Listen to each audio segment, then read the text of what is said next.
My name is Betty Schwensen, and I'm 19. Identity is weird for me. I'm from Seattle, Washington, but I was born in China, in like the southern area of China, in a place called Hetzel, and I was adopted when I was 11 months old by my two beautiful mothers. I think identity is made up of a bunch of different things. I think it's made up of your race, your ethnicity, your culture, just the people individually who've influenced you. I have had a long-standing inner identity crisis about feeling white because my parents are white, because of growing up with white parents and who bestow and missed their privilege onto you, but then you still experience things that being a racial minority entails. Figuring out that I wasn't being treated the same as others just because of my racial identity was when I was selling Girl Scout cookies, and it was me and my friend Lanai, and then there were two other girls at a different stand who were both white, and having a woman come up to us and say, "Oh, I'm not gonna buy cookies from you because you're not real Americans." As a young child, you're like, what does that mean?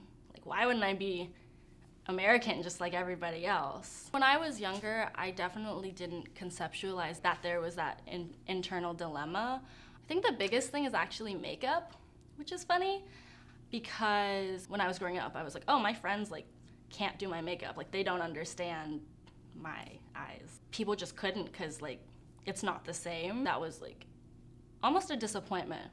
Sometimes people think the move is to erase one of the identities.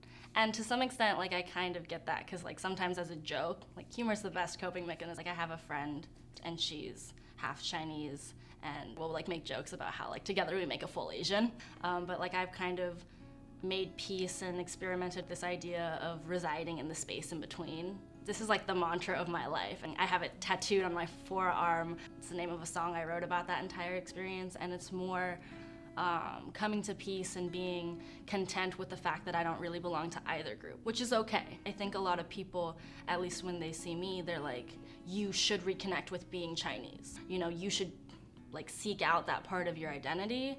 And to some extent that's kind of true, but also because of the lens that I see the world in, it's almost the same as if any other white person researched Chinese culture. It's a beautiful culture, but it's not the same as growing up with it. So it really doesn't reward me in the way that people think it will.